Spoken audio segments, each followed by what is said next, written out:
నీళ్ళల్లో గల్లంతయ్యారని అంటారు కదండీ!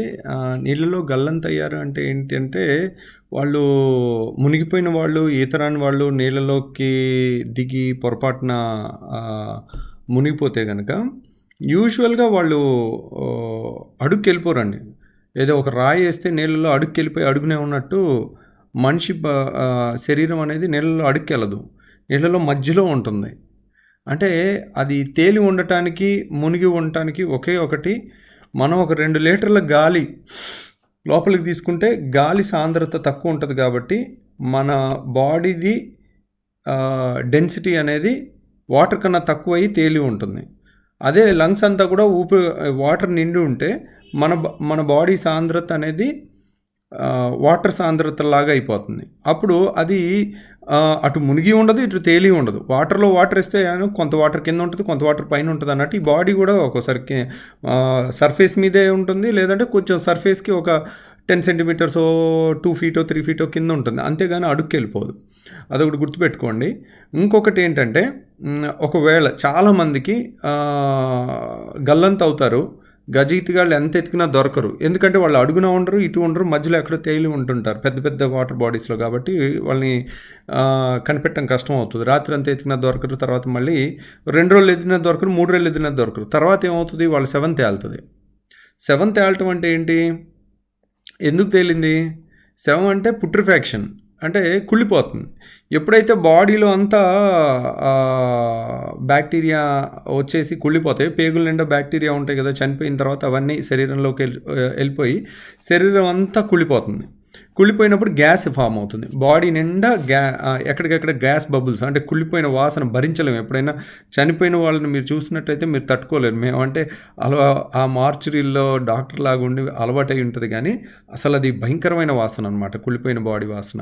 సో ఆ వాసనలో ఆ గ్యాస్ బబుల్స్ ఉంటాయి. ఆ బబుల్స్ ఉండటం వల్ల ఒళ్ళంతా కూడా గ్యాస్ ఉంటే ఏమవుతుంది, మళ్ళీ ఉబ్బిపోతుంది. ఉబ్బిపోయి మొహం ఇంతలా ఉబ్బిపోయి అదంతా చర్మం కిందంతా గ్యాస్, బాడీ అంతా గ్యాస్ ఉండటం వల్ల అది తేలుతుందనమాట. సో అందుకని ఫస్ట్ ఎప్పుడైనా బాడీ దొరకలేదంటే ఇంకో 2 రోజులు ఆగండి, అదే దొరుకుద్ది, అదే తేలొచ్చుద్ది అని అంటారు. పేషెంట్ని కాపాడగలిగేది ఫస్ట్ 15 నిమిషాల నుంచి 20 నిమిషాల లోపులోనే. 20 నిమిషాల పైన నీళ్ళలో మునుగున్నారంటే ఇంకా ఆ తర్వాత కొంచెం కష్టమైపోతుంది. అప్ టు అరగంట, గంట వరకు కూడా కొంతవరకు మనం రివైవ్ చేయొచ్చు. కానీ ఇక గంట దాటిన తర్వాత వాళ్ళు దొరకలేదు అంటే కనుక వాళ్ళు చనిపోయి శవమై తేలి వస్తారనమాట. సో మా ఊర్లో నేను స్విమ్మింగ్ నేర్చుకున్నప్పుడు, నేను ఇప్పుడున్న పిల్లల్లాగా చక్కగా స్విమ్మింగ్ పూల్‌లో నేర్చుకోలేదండి. నేను హుజూర్ నగర్ అండ్ కోదాడ మధ్యలో నల్గొండ డిస్ట్రిక్ట్‌లో చిన్నప్పుడు సాగర్ కెనాల్ ఉండేది. పెద్ద కాలువ అనేవాళ్ళం మేము. దాంట్లో నేర్చుకున్నాను అనమాట. సో మా ఫాదరే వచ్చి దగ్గరుండి నేర్పించారు. అంతా వచ్చింది, బాగానే ఉంది. అంతా కొద్దిగా వచ్చింది అని అనుకున్నాము. ఒకసారి ఒకవైపు నుంచి ఒకవైపుకి ఫస్ట్ టైం దాటబోతుంటే నాకు అంటే టెక్నిక్ పర్ఫెక్ట్‌గా రానోళ్ళు కాళ్ళు చేతులు ఎక్కువ కొడతారు. ఎక్కువ కొడితే ఎక్కువ అలసిపోతారు. ఇంకా ఆయుసు అందదు. ఒక్కోసారి బ్రీతింగ్ తీసుకోలేరు. అయితే ఈ చివరి నుంచి ఆ చివరికెళ్ళేసరికి ఇంకా అయిపోయింది, దమ్ అయిపోయింది. ఇంక ఎట్టి పరిస్థితుల్లో నేనేం చేయలేనురా బాబు, ఇంకా అయిపోయాను, నేను మునిగిపోతానని అనుకున్నాను. ఇంకా ఒక 6 అడుగుల నుంచి 10 అడుగులు ఉంది ఏది మన ఒడ్డుకి. ఇంకా అయిపోయింది, నా దమ్ అయిపోయిందని కాలు కింద పెట్టాను. నా అదృష్టం కొద్దీ నాకు మునిగిపోయి అడుగు తగిలి ఒక్క తన్ను దంతే తల బయటకొచ్చింది. అలా 2 సార్లు దండేసరికి ఒడ్డున పడ్డాను. సో అదేదో నా అదృష్టం బాగుంది. అదే ఏ పిల్లలకు కొద్దిగా దురదృష్టం కలిసొచ్చినా, ఒక్క 2 నిమిషాలు ముందు జరిగినా, సెంటర్‌లో ఉన్నట్టయితే, కాలువ సెంటర్‌లో ఉన్నట్టయితే బతికే అవకాశం ఉండదు. ఆ ప్యానిక్‌లో అవుతారు. నేను ఇంకో చెప్పదలుచుకున్న పాయింట్ ఏంటంటే, మేము ఈత నేర్చుకునేటప్పుడు మా ఊరతనే ఇంకొక వైశ్యాస్ అతను శవాసనం వేసేవాళ్ళు. వాటర్ మీద భలే వేసేవాళ్ళు.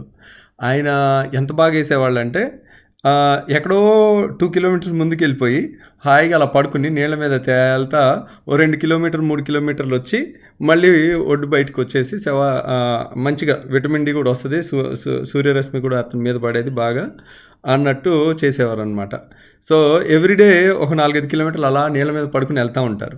ఎందుకని అది చెప్తున్నానంటే, అంటే మన బాడీ మునగదండి. కరెక్ట్‌గా ఆ టెక్నిక్ తెలుసుకోవాలి మనం. ఈత నేర్పించేటప్పుడు కొట్టటం కన్నా చాలామంది తేలటం నేర్పిస్తే చాలండి. ప్రాణం పోదు.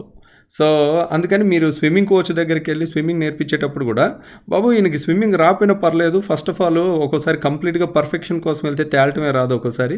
నీళ్ళ మీద తేలి ఉండటం ఎలాగో 10, 15 నిమిషాలు, 20 నిమిషాలు అనేది నేర్పించమని అడిగితే గూడా ఒక్కోసారి అది చాలా ఈజీగా వస్తుందండి. నేను నేర్చుకున్న తర్వాత, నేను ప్రాక్టికల్‌గా చూసిన తర్వాత అది చాలా సార్లు ఎక్స్‌పీరియన్స్ చేశాక నా ఎక్స్‌పీరియన్స్‌తో చెప్తున్నాను.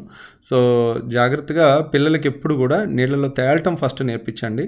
ఆ తర్వాత స్విమ్మింగ్ వచ్చినా రాపోయినా ఎలాగోకలాగా వాళ్ళని వాళ్ళు కాపాడుకుంటారు. ఎందుకంటే తేలటం అనేది చాలా సింపుల్ టెక్నిక్ అనమాట. అదొక్కటి నేర్చుకుంటే చాలు ప్రాణాలు కాపాడుకోవడానికి. Thank you very much.